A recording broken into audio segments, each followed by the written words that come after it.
Welcome to the Killshot MMA podcast presented by DFS Army for UFC Fight Night Ankalaev versus Guskov.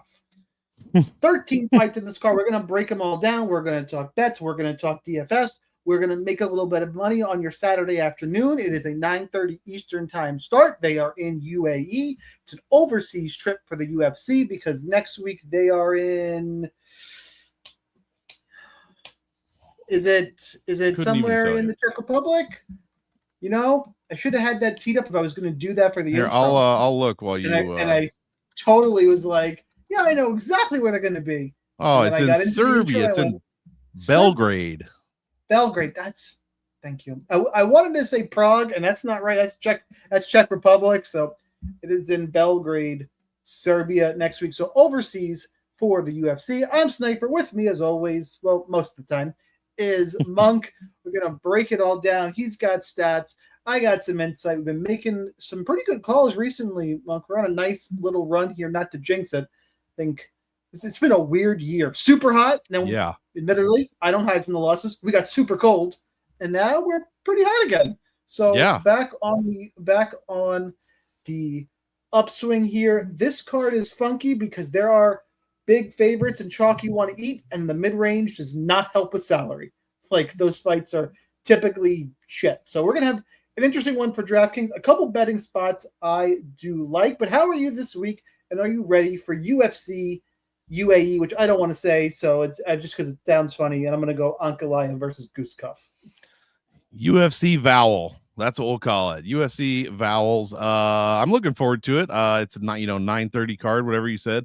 So a little bit earlier for me and the boys in Central Time, but I mean, we got fights. You know what I'm saying? We got fights. We got daytime card. Look, either way, however you feel about the card, you're gonna be done by like 3 or 4 p.m.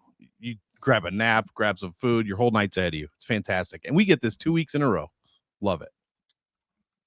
I'm pretty sure the start time's earlier next week, but yeah, it's like I think it's this one says 9. I think next week says 10. But either way, we're talking AM. So that will be good. Actually, I think I got some driving to do on Saturday, like during the day, like a long drive ahead of me. So that'll be good. I can perfect. Turn it on. Turn it on. Angle your phone and just have it playing through the speakers. Angle it away. Angle it away. You don't realize how many breaks there are when you're like not at home on your computer or phone. You're driving. Like you can totally watch a fight while driving semi-responsibly. Absolutely. Especially if it's a counter fight. Cops out there are like, all right, let me find this fucking guy. All right, I think that's enough of the intro. Let's go ahead. Let's break down the 13 fights on this card. And actually, before we do that, do me a favor, hit the like button. Drop a comment with who you think is going to win the main event. Even though it's a big line, go ahead and just, I guess there's going to be a spam of Ankalaev's name, but drop who you think is going to win the main. First fight, Abdul Hussein versus Cody Gibson. By the way, this card is going to suck for names and pronunciations. I didn't practice all of them, so cut me a break or leave me a hate comment and drive up my engagement because it's going to get ugly, boys. Minus 535 for Hussein, plus 400 for Gibson, 9,300 for Hussein, 6,900 for Gibson. Healthy ITD prop, minus 245. Monk, who you got? Man, I don't like anything I've pretty much seen from one Cody Gibson. Like, he's not terrible. Like, his numbers are actually okay. All right. This is like his second stint in the UFC, I believe. So he is 3-7 overall. But he has, lost his last 2, and then beats Chad Anheliger and Brian Kelleher. It has a ton of losses before and after that. So not really liking what I'm seeing. His volume's okay. His striking defense is okay. Takedowns are about average. Grappling control time's about average. Everything's just pretty much average to mediocre, and that's never a bad thing, unless you're fighting maybe a guy who has 14 finishes and 15 wins. Abdul Hussein, he's a minus 550 favorite. I have no stats on him, but he has fought decent competition, I think. I mean, name value. Okay. I mean, I know who Tyson Nam is. I don't know who Gift Walker is, but don't look him in his mouth. That's all I've heard. His only losses to Muhammad Makayev. So he's fighting name values. He's fighting guys with experience. I got to go with Hussein here. I don't trust Cody Gibson at 38 years old.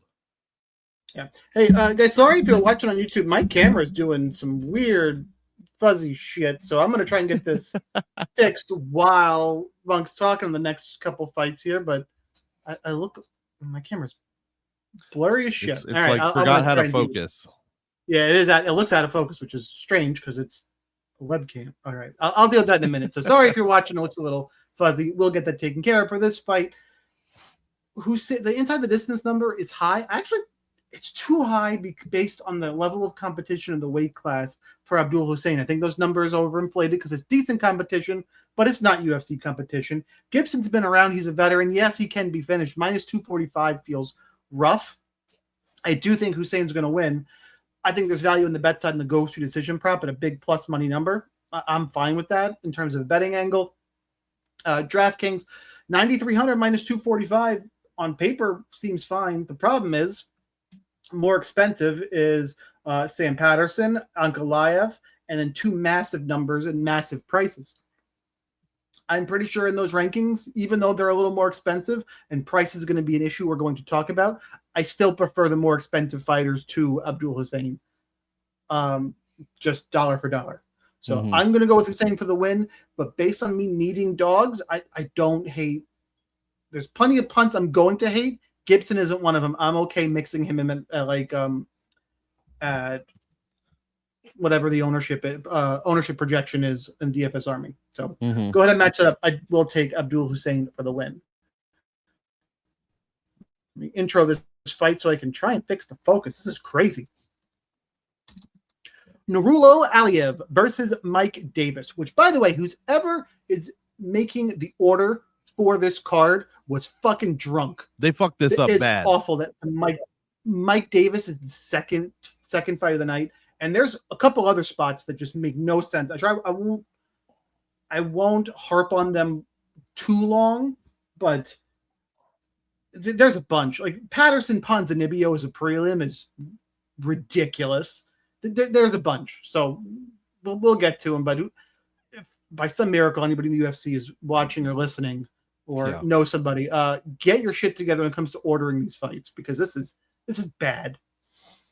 Aliev minus 230, Davis plus 190, 8,500 for Aliev, 7,700 for Mike Davis, plus 135. Fight goes to decision. Monk, who you got? Yeah, I completely agree. They must have had to have put Zainakov and then the Vagaev fight. They must have had to been forced to do that because it doesn't make any sense. I mean, and Aliev is 11-0, so it's just stupid. So I'll harp when you said you wouldn't, so we don't violate any promises. But yeah, I mean, Aliev has come in here, beat Rafael Alves, Joe Selecki, Shem Rock. None of those names, especially the last two, are anything crazy, but 25 years old, 11-0. He's being built up like he should be. He's got no striking for the most part, and by no, I mean just little. I don't mean he's like super bad or anything. He might be 2.7 per minute. He's only allowing 1.6. Striking accuracy is terrible, but where he shines, takedowns and control time, 92% of all control time he's been involved in, he has dominated. So yeah, that's over half of one round per round. He is controlling his opponents. Mike Davis, I mean, I love this guy. I know Sniper's going to say pretty much the same thing. He's got striking, he's got takedowns, he's got control time. What he kind of lacks is defense, unfortunately, allowing well over 5 per minute. He has been knocked down. And his takedown defense is 61%. So defensive side of things, not very good. And if you know me, I don't usually pick guys that have not great defense, but I do really like Mike Davis. I think he's extremely well-rounded. He gets better and better pretty much every round. Round 1 seems to be pretty takedown and control heavy, whereas round 2 turns into more of a striking, less wrestling type of a thing. So we're going to see what he has here against Aliev, who from all accounts is just just a decision machine, and he wins every single one. So expect this to go all 3. I wouldn't expect a finish really, but I do expect a good fight. Hate that it's the second fight of the night. I really want to pick Mike Davis. I don't know that I can. That 61% takedown defense bothers me. The control time, we're going to see what he has against Aliev instead of just, anybody off of the roster that's not wrestling coordinated, like Mitch Ramirez, like Natan Levy, like Vyacheslav Borshev, like Mason Jones. I got to pick Aliev here. It's just stacking up too much for against Mike Davis for me. I think you're muted. You fix. Yeah, I got the camera back. There we go. I was gonna say you fixed the camera, but yeah. Well, the issue is I got. If you're just listening, there is a night light behind me because dark. I got a 9-year-old walking around at night. She gets up. So but the night light I think was throwing off the autofocus. Oh, that makes sense. So that appears to be what was happening. Anyway, agree with what you said on Mike Davis. Mike Davis, I've said it before. The quick version is he's an all-around complete fighter. Where if he has the advantage striking, he'll outstrike you. If he has the advantage grappling, he'll outgrapple you, and he does everything. But he's really good everywhere. He's not great anywhere is the problem. So guys who have a great skill set typically beat him, and Aliev has the good grappling skill set. It is a step up. Minus 230 is too wide of a line. I don't like this fight pretty much. I agree. Betting-wise, the total pass for me. And DFS-wise, 8,500 for Aliev. He could get control time. It's an okay spot. I think there's better spots on the card. This one goes to the bottom of the list. We shouldn't see a finish. Mike Davis is super tough. He could get controlled and laid on, and if Aliev does enough striking, Aliev is live for the optimal. So Aliev's got the better path for the optimal. But it's just hard on this card where I do expect a couple monster scores. I will take Nurullo Aliev. I do think he gets it done, and they are building him correctly.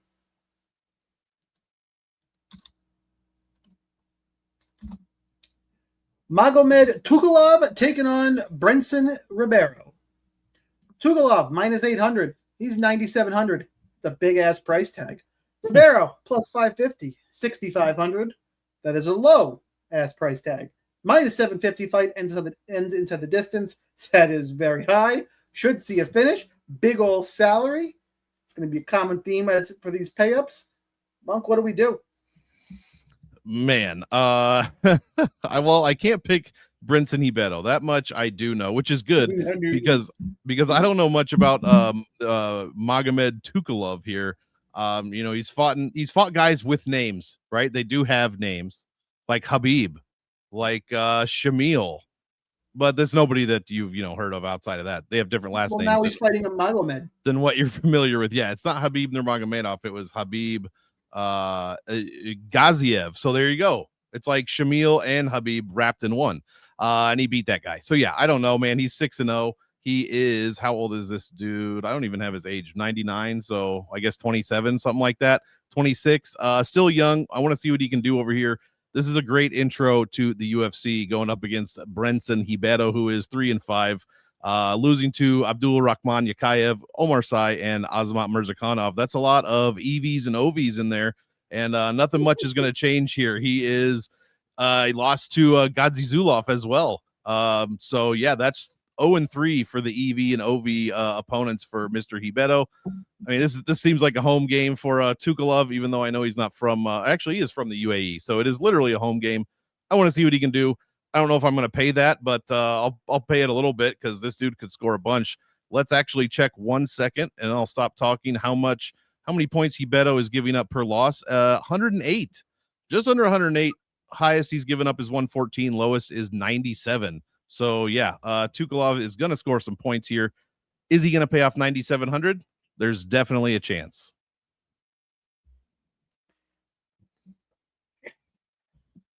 I would rank him second of the pay-ups, believe it or not. Isn't that really crazy? Think he's going to get a finish. Mm-hmm. It's a little cheaper. I'll rank him, and by the way, I would rank him ahead of Ankalaev on DraftKings because Ankalaev's going to get more ownership. There's also Guskov is more dangerous than Ribeiro, just in case. Ankalaev should win the fight. We'll talk about that, but Ribeiro to me doesn't offer much danger. I'm going to need a couple shares of Guskov, so Tuchalov will take the number 2 ranking in terms of my pay-ups. He's not my core play. We'll also get there, whose name I did mention earlier in the show if you're paying attention, but like a small spoiler there. Magomed Tuchalov should win. He should get a finish. He should score big. I don't want to overthink it. This is one of the smash spots on the slate. Go ahead and play Tuchalov. Axel Sola versus Ismael Bonfim. Sola's minus 205, 8,600. He has a lot of favorites when minus 205 is 8,600. A lot of big favorites, I should say. Bonfim is plus 170, 7,600. Fight ends at the distance. This number surprised me a little bit. Minus 185 to see a finish in this fight. Monk, do you agree with those odds, and who you taking? Man, I do know Axel Sola looked decent in his debut against Reese McKee. And Reese McKee, he didn't exactly win a bunch of fights in a row. In fact, he may have lost 4, unless I'm forgetting one of them. But all that aside, he's a decent competitor. He was tough to finish for a couple of people. Sola ended up doing it in the 3rd round, which I think is great for Sola because he got the octagon experience. He got those, valuable minutes inside of the cage. So I like that. And he got the finish in the 3rd. Then they throw him in against Mason Jones, who is an animal. I love Mason Jones. It was extremely close. In fact, I have a metric that balances just on stats who quote unquote wins the fights if there's no judges, right? Obviously it's very flawed, but this one is a perfect 0. I've never seen that. So it was an exact draw according to the computer. It was just great. So very close fight. Held his own against Mason Jones. I think he's going to smash Bonfim here. Bonfim has beat he won his DWCS fight. He beats Terrence McKinney, who is a good fighter, but is very beatable. And then he beats Vince Pichel.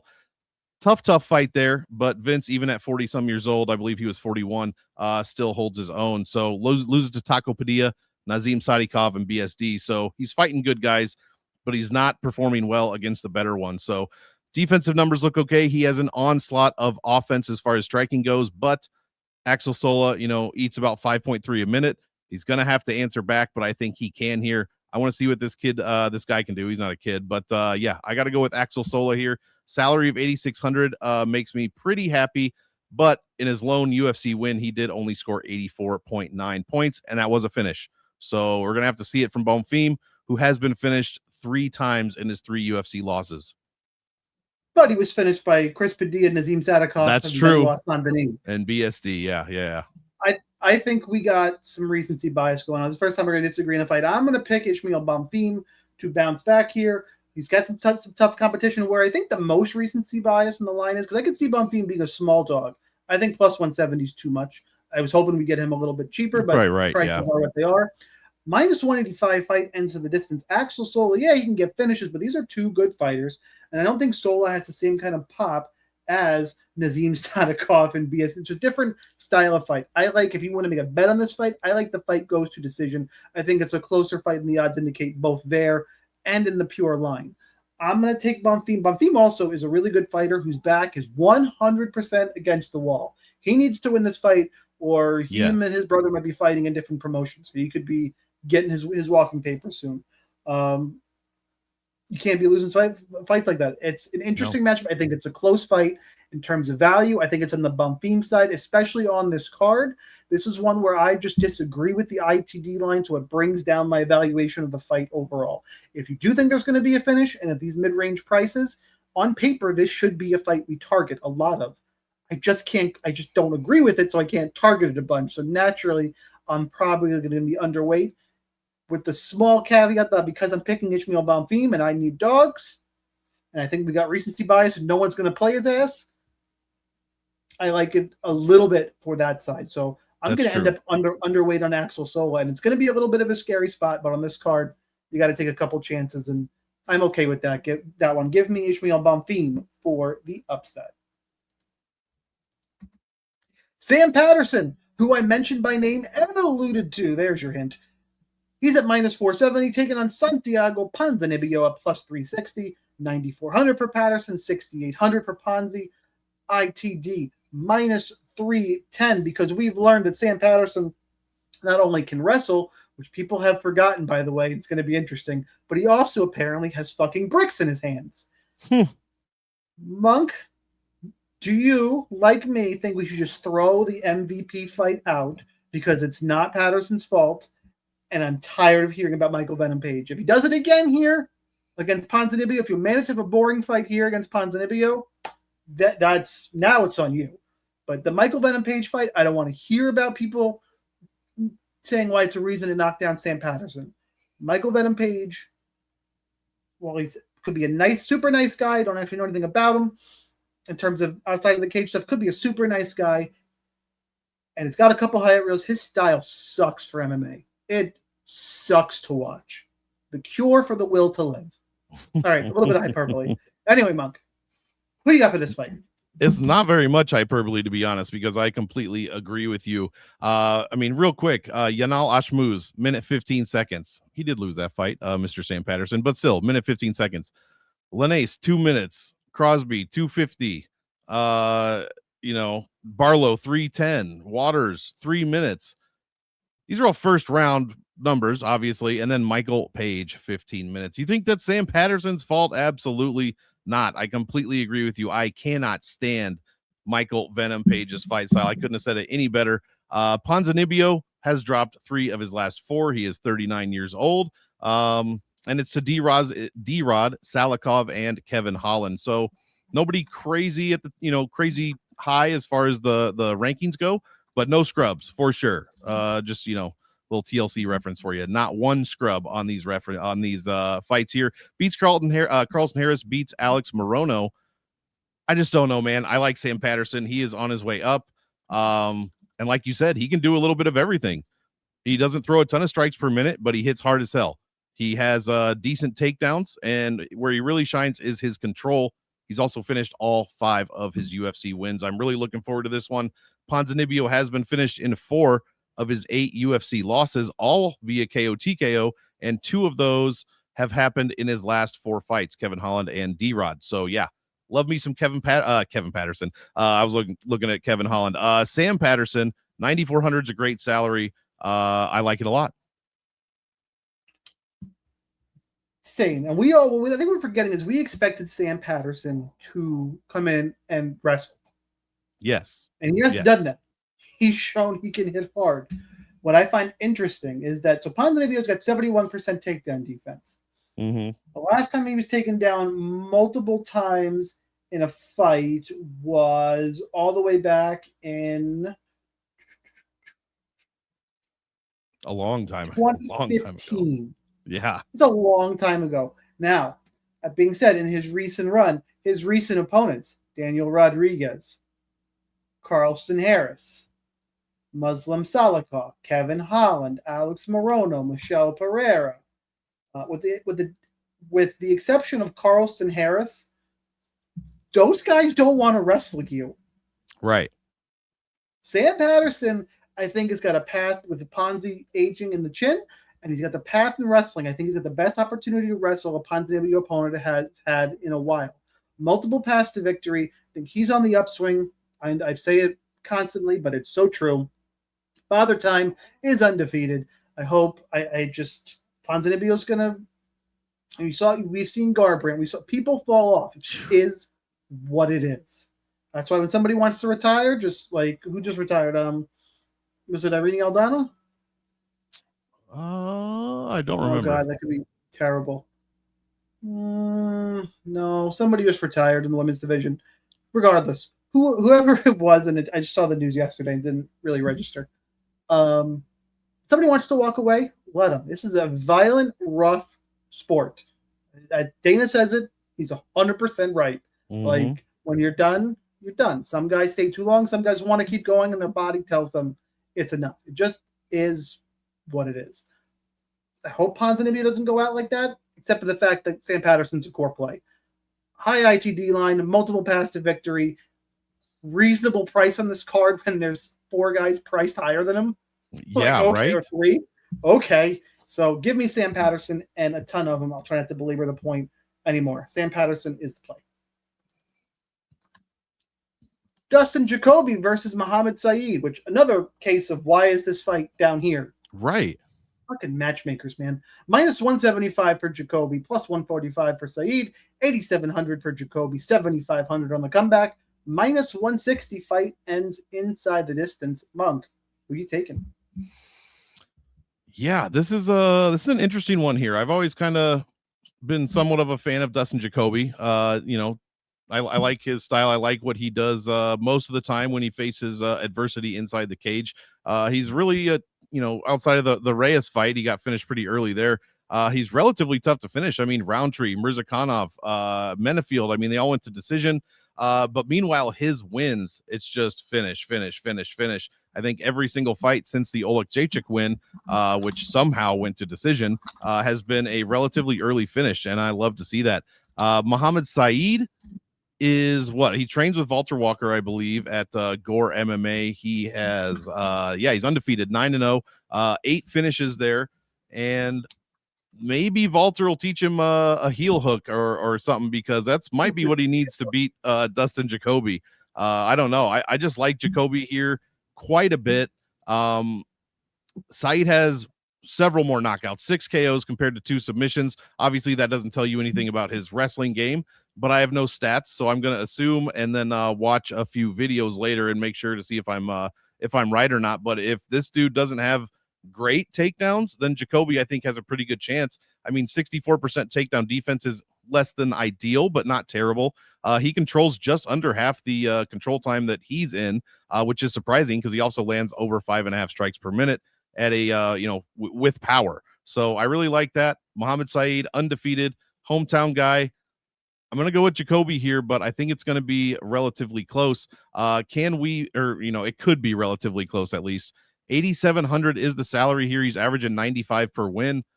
That's going to be tough, man. But if he gets it done early, I think that can definitely pay off. Sub 9K salary. It could be a sneaky little pick because no one knows much about Said. People will be on the high end of the salaries for good reason.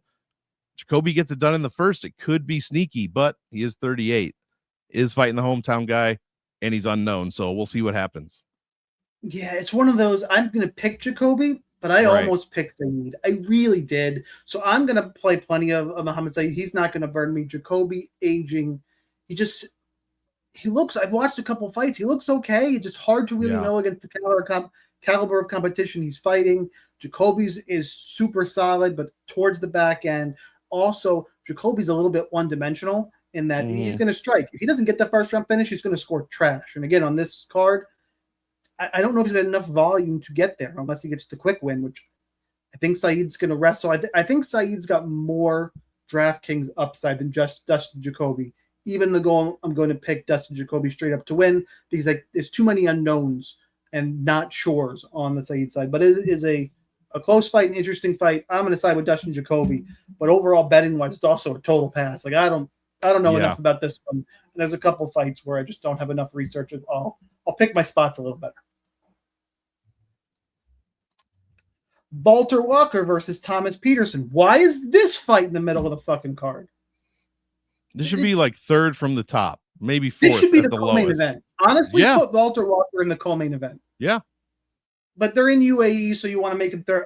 Although, whatever. This and Thomas Petersen isn't a great fighter, but on the Valter Walker side, that's your draw. But I gotta try and stop reiterating, but it's frustrating. Minus 170 for Walker. Petersen's plus 142. 8,800 is your DraftKings salary for Walker. 7,400 for Petersen. Minus 200 ITD line. I don't know what the Valter Walker wins by sub line is, but just go bet that. I'm gonna bet that. If you got a crazy book where you can bet heel hook. Go ahead and bet that because he does one thing. He does it really well, and I don't think Thomas Petersen can stop it. I will play Valter Walker. If Petersen wins, even at heavyweight, I'm not sure he could score. I don't think he's going to finish. So I am firmly on the Valter Walker side. He'll finish if he wins. Potential for high scores. I'm all about Valter Walker in this fight. Despite it being a heavyweight side, I have interest in one side. It's the more expensive side, but it is what it is. Monk, I know I went first that time, but I felt like I had a quick breakdown ready to go off the hip. Who you got? Yeah, absolutely. I agree. I got Valter Walker here. At first, I was trying to be like, "Oh, it's Walker," and then I saw Thomas Petersen, 87.5% takedown defense. He controls 91% of the control time. I don't think that means shit. And then I scrolled down and I saw the names that he's fighting, and I said that doesn't mean anything. Jamal Pose. He got 9 takedowns against Dontel Mays. Right, exactly. Muhammad Usman, Dontel Mays, Guilherme Pat. He didn't finish not one of those guys. I almost just went off the hook and dropped the MF, but yeah, he didn't finish not one of those guys. Valter Walker, he's been running through, the same level of guy basically, and then Kennedy and Chuku as well. I do think he is definitely a step or two above the other names that I mentioned. But yeah, I like Valter Walker here. I like the salary at 8,800. Again, we get a sub 9K guy that can possibly, score you some points here. He's averaging 107. The fewest amount of points he's scored is 97 in a win. So yeah, give me Thomas Petersen. Give me Valter Walker. Petersen has allowed, let's see, he doesn't allow a ton when he loses, but he did give up 105 to someone. Who would that have been? Doesn't really matter, but yeah. Oh, it was Gaziev. That's right. It was Gaziev. So yeah, he can be finished. He can be finished early, and yeah, I don't think he can. The 87% takedown defense is going to be tested and probably is going to break. So give me Valter Walker via heel hook because that's how he wins. So let's see it again. Doesn't even have to break. He could just pull guard again. Exactly. And if Thomas Petersen, I don't think he's a good fighter, like you said. He's just going to follow this dude down there. His coaches are going to be screaming at him. It's going to be great.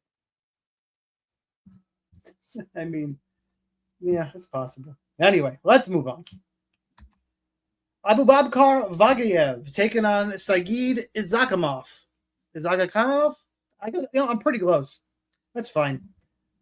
Vagaev minus 250. If I say it differently each time, then it's fine. Saygid plus 205. 8,900 for Abubakar. Alternate first and last names. 7,300 for Saygid. Plus 140. Fight goes to decision. Who the fuck knows? In the words of Conor McGregor, who the fuck are these guys? This is a rough one to break down and really have some in-depth analysis. And we did see Saygid Izagakhmaev against Nicholas Dalby. He lost a split decision where he got takedowns and then gassed out.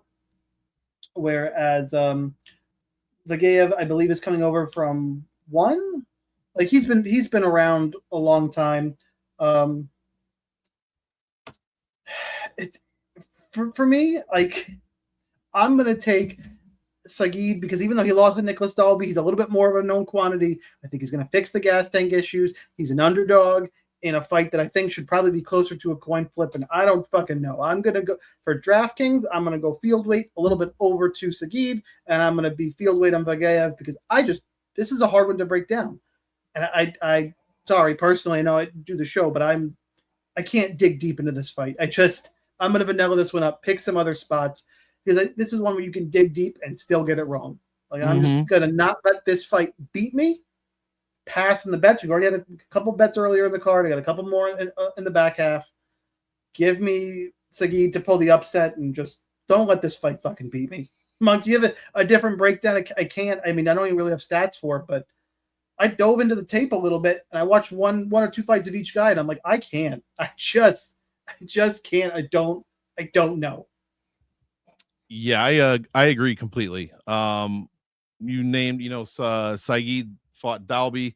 Vagaev has beaten, so I just had it pulled up here. He's beaten some names as well. And that's what I'm going to talk about because I have no stats to list off. He's beat Albert Tumanov was in the UFC. Michael Prajeris was in the UFC. I believe that was Tractor, I think, if I remember correctly. He also beat Michel Pereira back in 2016. And Pereira had 18 fights under his belt at the time. That was in something called Akhmat Fight Show. But yeah, Dave Castillo. There's names on here that we have seen in the UFC before. So the only thing that stands out to me is Vagaev has 28 professional fights. 24 of those are wins, and 19 of those are decisions. So yeah, I wouldn't expect to even put something on the goes to decision line. It's probably minus 6,500. So I don't even see. Oh, it's plus 140. So yeah, it's probably minus. I didn't hear what you said, but probably minus 185, 170, actually, probably something like that. So yeah, I'm going Vagaev, but yeah, this one's not going to beat me. Playing both sides. Salaries are decent. I just favor Vagaev for some reason. It's a rough one, guys. It's okay in our society. People don't think so. It's okay to say you don't know. You don't have to be an expert in everything. I'm just saying the game, basic concept here, but if anyone's trying to sell you, they know how this fight's going to go. Just they also have a bridge exactly to sell you in your backyard. Rizvan Kuniev versus Tyrell Fortune, because this fight deserves main card billing. Yep. Minus 340, 9,000 for Kuniev. Fortune plus 270, 7,200. When a heavyweight fight is minus 105 ITD, it's favored to go to decision. Could be a long fight, guys. Monk, who you got? Yeah, it could cost you a lot more than time, to be quite honest. Fortune had that fight against Tybura. Very forgettable fight for the most part. Kuniev beats Almeida, which that's another topic. Just so disappointing, Jelna, man. I'm so disappointed in you. But yeah, I mean, beats loses to Curtis Blades. I am, and it's sad, and still my boy, but man, that was disappointing. A lot of it for a few fights, but yeah, beats or loses to Curtis Blades in a not a close fight, but not a crazy beat down or anything. That was good competition there. I don't know what to expect from Rizvan Kuniev. He had two DWCS fights and he beats Jelton Almeida. I don't know, man. Between that and then Fortune versus Tybura, I just don't know what to make. I don't like any of the stats here. Kuniev's wrestling numbers look good. 93% takedown defense, but again, that's probably 65 takedowns from Almeida. Well, 0 of 8. Actually, it was Curtis Blades who attempted 15. But yeah, he's the only one to take him down. Looks like Hugo. I don't even know how to say his last name, and if I mess it up, it sounds like a swear word. He tried 6 times. Blades tried 15. Almeida tried 8. So yeah, Fortune is going to have a long night because he took Tybura down 3 of 5 times. If he's going to try that, you better have it in the bag in the first round, because I like Kuniev here. He's probably just going to make Fortune tired and win by decision. Exactly that. Kuniev likes to bully you up against the cage, lean on you. Dirty boxing. It's effective. It is not fun. Could he get a knockout? I guess, but if he gets a finish, it's going to be against the cage, and the ref will stop it. He won't even go down. Yeah. Honestly, my approach in this fight is probably going to play more Fortune than the field and underweight on Kuniev. Like, if Fortune wins 7,200, okay, he'll pay off. I don't think either of these guys is very good at this point in their careers.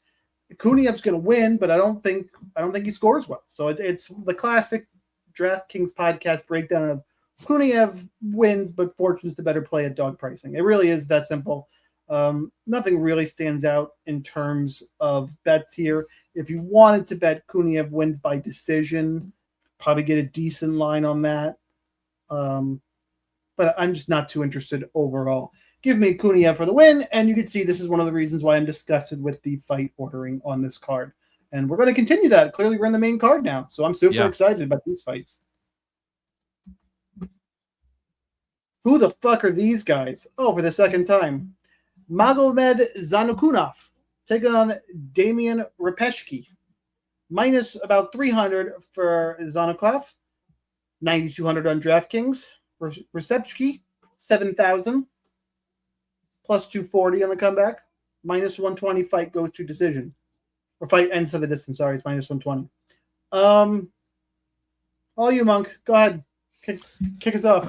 Your pronunciations have been pretty good. I think you messed up Magomed Zainakov, though. I'm pretty sure it's pronounced John Pork. That is John Pork, for those of you that know. Yeah, that's like Khabib and Islam's training partner or whatever. I don't know why everyone calls him John Pork. I have since found out who or what a John Pork is, and it just makes me laugh. So, yeah. And then he's asking people, please don't call me John Pork. That's only going to get more people to call you John Pork. I hate to tell you that. But yeah, I'm just talking about John Pork so much because I have no idea what to say here. It's kind of like Robert Whitaker was like, don't call me Bobby Knuckles. Well, bro, sorry, sir. Yeah, you're never going to get called Robert again. I do like what I'm seeing here from Damian, and I don't even know how do we call Rumbeshki? So I guess Rzepecki. I don't even know how to say that. Yeah, that's kind of how we did it. Yep. Damian. So yeah, I like what I've seen. He's not fighting in what's the poll? Is it Octagon? KSW. KSW. Thank you.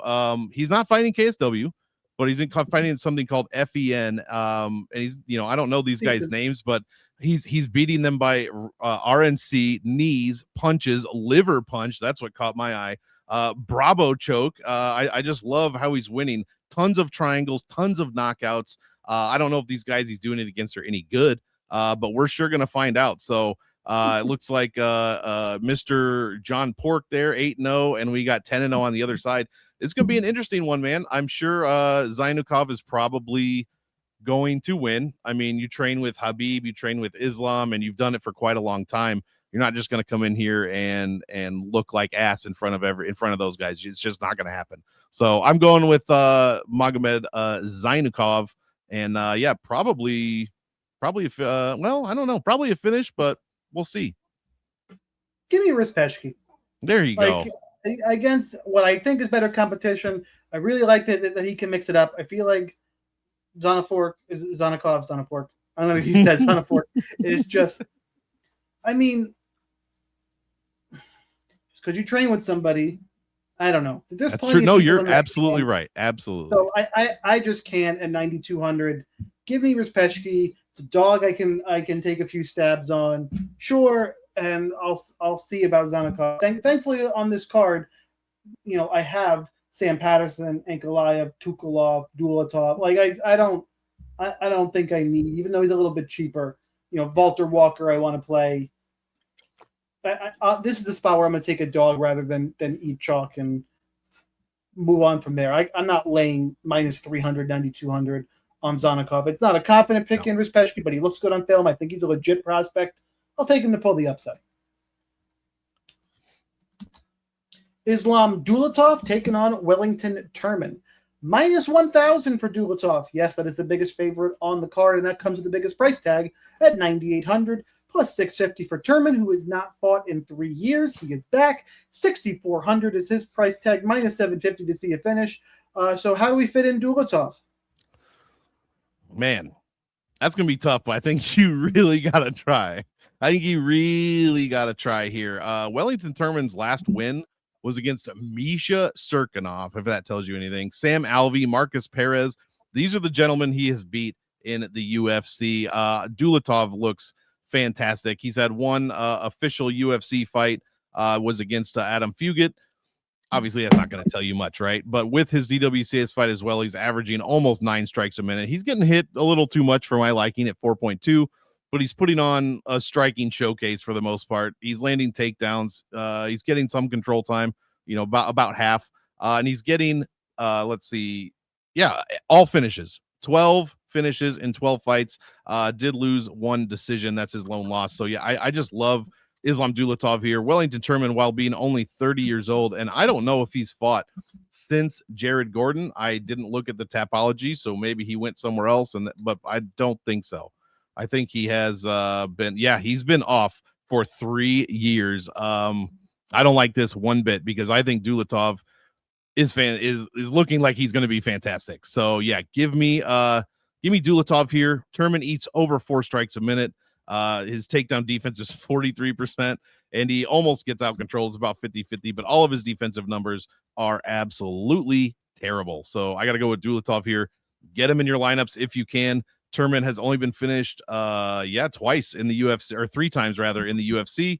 And they were Jared Gooden was the most recent one, Bruno Silva, Andrew Sanchez. So Dulatov can very much get this done, and he can very much get it done early. I mean, yeah. I don't even know what to add to this. Turman's probably going to get smashed. Hasn't been fighting in 3 years. Dulatov looks really good. It's a matter of price. Can you fit him? Yeah. Super hard. But where you can play him. I'm not going to play any Turman. I'll play Dulatov. There's not a whole lot of breakdown to this fight. It just isn't. Dulatov smash. Welcome back, Turman. Yep. No thanks. Yeah. I don't even know how else to get cute with this one. Give me Islam Dulatov. Steve Erceg taking on Ramazan Temirov. Minus 112 for Erceg, minus 108 for Temirov, 8,200 for Erceg, 8,000 for Temirov. Inside the distance, plus 110. Should see 3 rounds. This, to me, screams better fight than DFS spot. But, Mug, who you got? Yeah, I completely agree, man. I think Steve Ursig, well, I think he's probably going to win via decision. He scores terribly. Even at 8,200, I wouldn't play him with your salary. Even if they gave me an extra 8,200, I probably wouldn't play that. It's not that I don't like Steve Ursig. He just doesn't have the style for DraftKings. Just one of those fighters, you know. Ramazan Temirov, pretty bad. I was going to say marginally better, but averages 13 points more per win.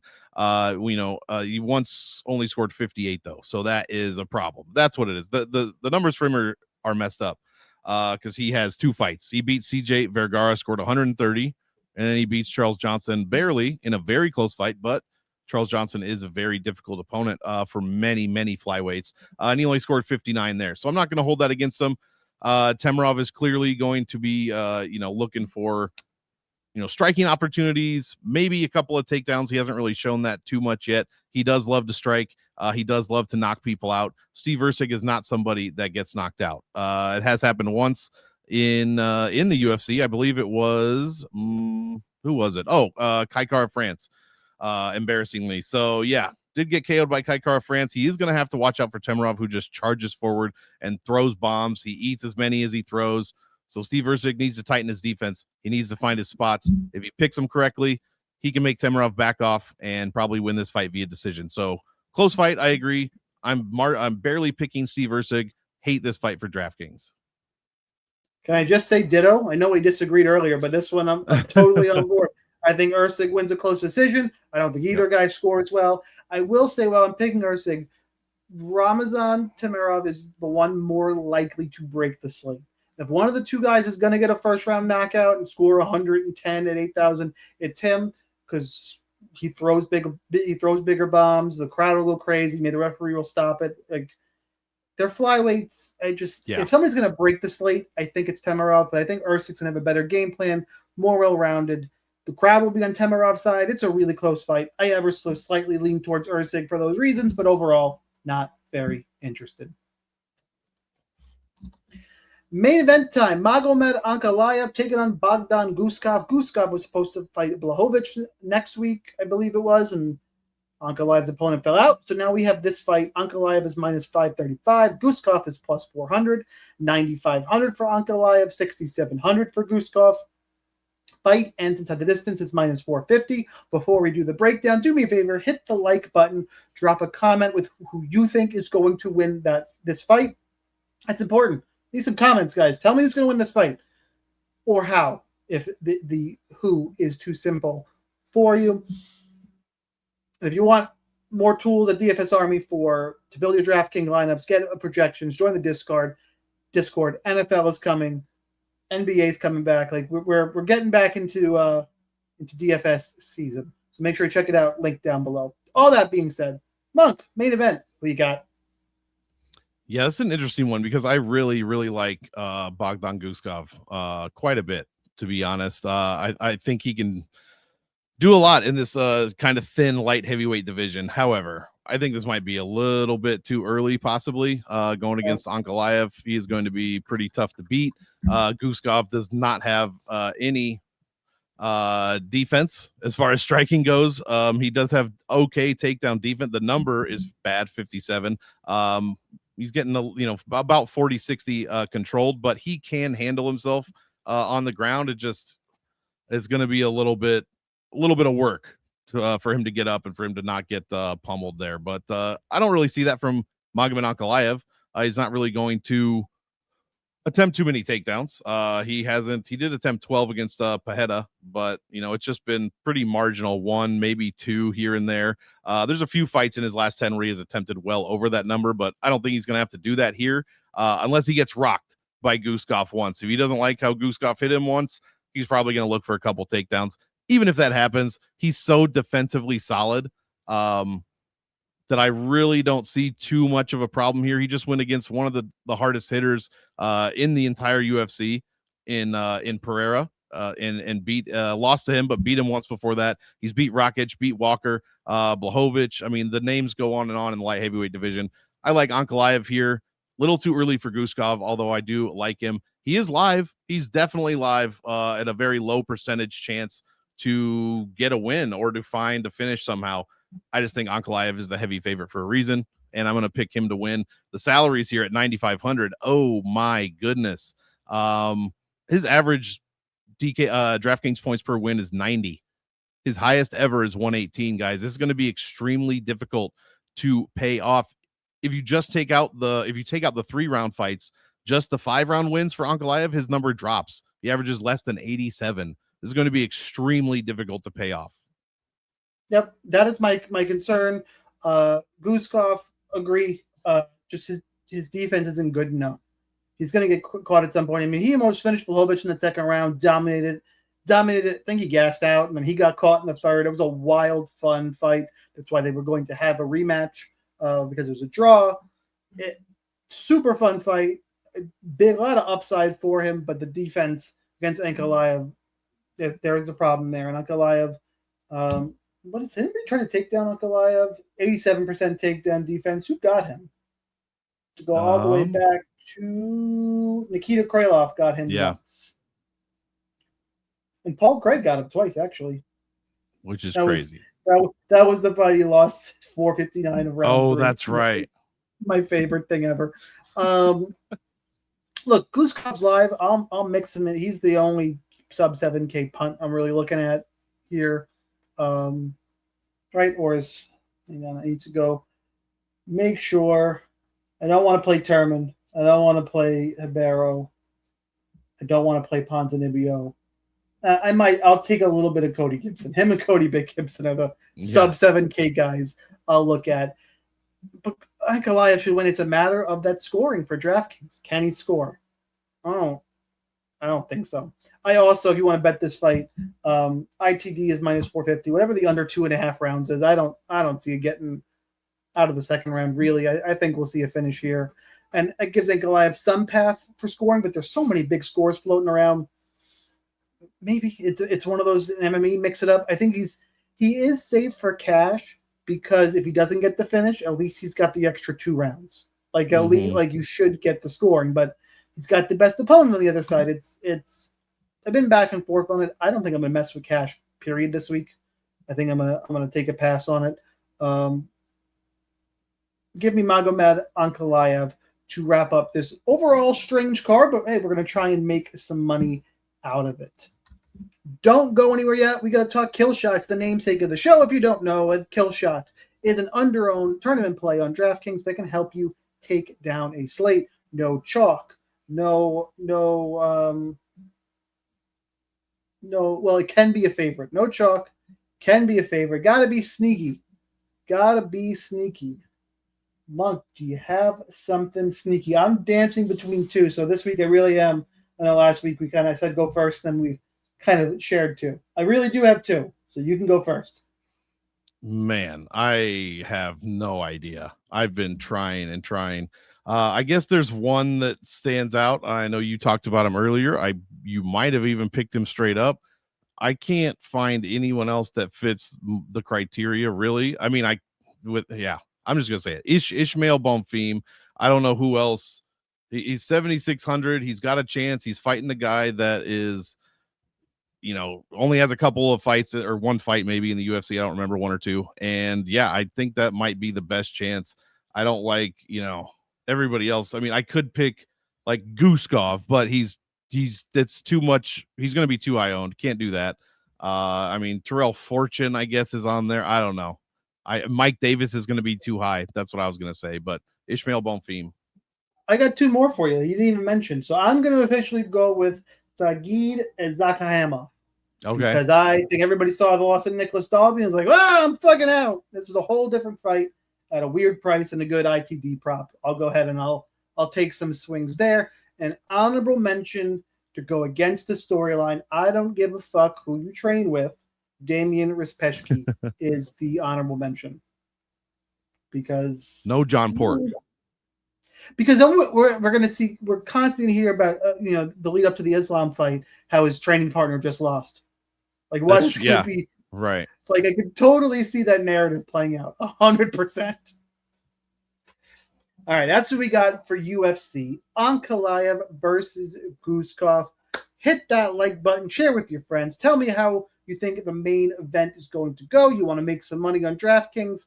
As I said, link down below. Monk, do you got anything before we get the fuck out of here? No, looking forward to the early card. Get your chores done Friday or push them off. Make them wait. But yeah, I like this the morning cards. There's a few good fights here. More than a few, but maybe not 100%. And I'm looking forward to it, man. Yeah, make sure you guys tune into the prelims. The prelims are better on this card. For sure. That is the hot take. The prelims are by far better than the main card. Good luck in your contest this week. That's all we got. We'll see you at the top of the leaderboards.